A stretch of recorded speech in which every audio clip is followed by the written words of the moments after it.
Hi everyone and welcome, this is the Apostate Prophet. It is nowadays a problematic thing to speak about how Islam spread, which is why I love doing it. In the West, this talk is often considered offensive and sensitive because it could inspire Islamophobic sentiments. Many modern Muslim circles try to clear the name of Islam and try to make it something that it is not. Others simply don't want to talk about it. Why bother talking about the spread of Islam when we can continuously talk about the transatlantic slave trade, which was smaller than the Arab slave trade, and the Crusades, which were a response to the spread of Islam? It is a historical fact that Islam spread violently, and wherever we look, we can only confirm this. Islam started here and spread to so many different lands, even to Spain, Italy, and the Balkans, before it was kicked out. It ruled India for centuries, a population that wasn't interested in converting at all. And Islam was carried by large empires in history that had one clear mission: conquer the world and spread Islam.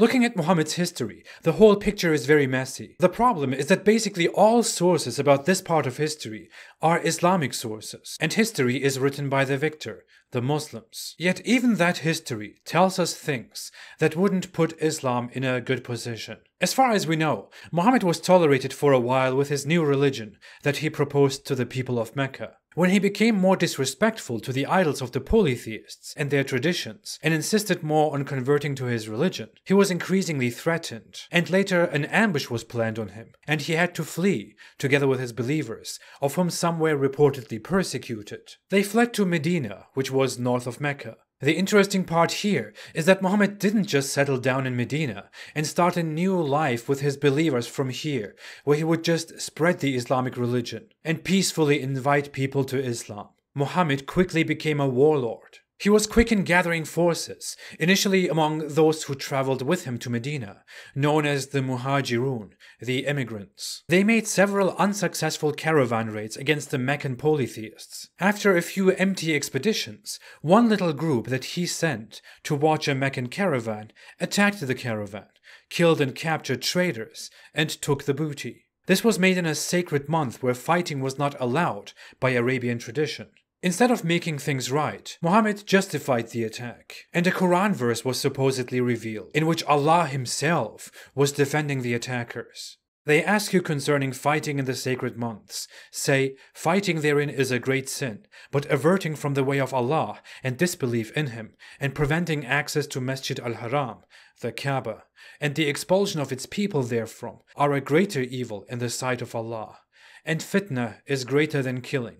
And they will continue to fight you until they turn you back from your religion, if they are able. What the Quran does here is basically to excuse the Muslim aggression against the Arab pagans, because the pagans previously prevented the Muslims from praying and relocating to the Kaaba. Notice, Islam's first move is not to calm down, to forgive those who persecuted them, to forgive those who didn't know, to spread the religion by setting an example, being peaceful and inviting people to Islam in a nice way. It is to attack the pagans, take their land, and subjugate them, because the land they hold belongs to Allah and the Muslims. Due to this aggression by Muhammad, a large conflict started, and this conflict went on until Muhammad invaded Mecca, secured the Kaaba, destroyed the idols, and all temples of the polytheists in Arabia, banned pagans from coming near the Kaaba, went on fighting the rest of them, until everyone was killed or converted to Islam. And this is how Islam was established as the religion of Arabia.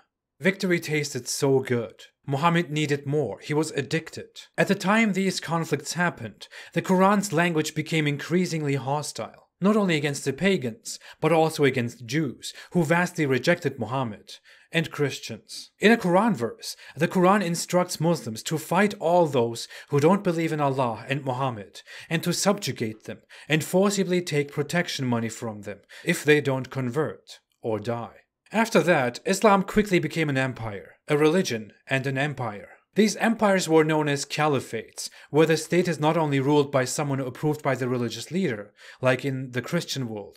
The head of the empire was also the head of the religion, the caliph, or the caliph. This caliph had the obligation to use the forces of the empire to conquer and subjugate other nations in order to spread Islam. When other nations were subjugated, the Christians and Jews were forced to pay protection money to the Islamic State. Thereby, they could go on practicing their religion, but their religious freedoms were heavily curbed. Other minorities, especially black Africans in Africa, were usually enslaved, regardless of age or gender. When Zoroastrians, Hindus, and Buddhists were subjugated in high numbers, those were also suppressed and forced to pay protection money in exchange for their lives. Now, Muslims like to say that there is no compulsion in Islam, that you can't forcibly convert someone to Islam. I want to make a distinction here. Individuals weren't forcibly converted to Islam in that they had a sword held to their head, and they had to make a choice between converting and dying. Although historians agree that this happened here and there as well. What happened is that Islam conquered nations, subjugated them, limited their rights, and continuously humiliated them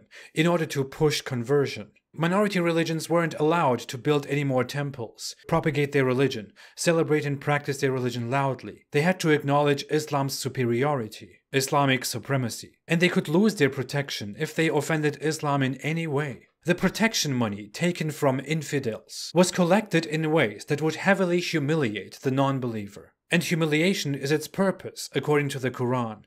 When you live under Islam and see that Muslims are superior and they live great lives, and that Islam is going to rule you and they are much stronger, it is probably a good idea to convert to Islam. And if you won't, your children probably will, or their children, until your community converts to Islam and disappears. This is how the Islamic conversion happened. This is how Islam conquered and people became Muslims. If we want to roughly look at the world and where Islam went, Islam was spread to Arabia mostly by Muhammad's campaigns. It was spread to the Middle East, the eastern part of North Africa, and Persia through invasions under the Rashidun Caliphate, which is the caliphate led by the 4 companions of Muhammad after he died. It was spread through wars to the west of North Africa, to Spain, to India, and Central Asia by the Umayyad Caliphate. At that time, Muslims even attacked Francia, today's France, and were gladly unsuccessful. In some regions, like parts of Central Asia, the religion was spread by conversion to some Turkic tribes, for example, that were impressed by Islam and then joined the religious forces to fight and spread Islam to others and to their own people. In Africa, traders were introduced to Islam, although much of the conversion came due to the power of Islamic empires. Islam was spread to Italy by conquest and later gladly kicked out. To Anatolia, today's Turkey, by Turkic empires. To the Balkans and up north the Caucasus by the Ottomans. Throughout these 1,400 years, the Islamic empires were constantly at war with the European Christian world. These massive invasions by Muslims into Christian land sent shockwaves through the West. The Crusades were answers to calls for help by Christians to unite and to stop these invaders. Christians were used to being attacked by Muslims that turned out to be more threatening than Vikings. The term Islamophobia was initially used to describe the fear of a real or perceived threat of Islam as a political force, because that's how it was for so long. Later, this term became corrupted and turned into a synonym for racism by self-hating softies. There is one case that Muslims just love to mention whenever you bring up the bloody spread of Islam: Southeast Asia. In Southeast Asia, Indonesia, Islam spread through Muslim traders and Sufi orders that would frequently visit the region. They made good trading connections and converted some important people to Islam, who then, by controlling large communities, spread Islam to others. Southeast Asia is pretty much the only place where Islam wasn't established through invading forces. And many modern Muslim apologists or moderate Muslims love to mention Indonesia because they know that's the only thing they can bring up in response. Other than that, almost everywhere, Islam appeared through invasions by empires that carried the threatening banner of Islam. And most nations that are Muslims today are Muslims because they were conquered, invaded, subjugated, humiliated, forcibly converted, pushed into converting to Islam.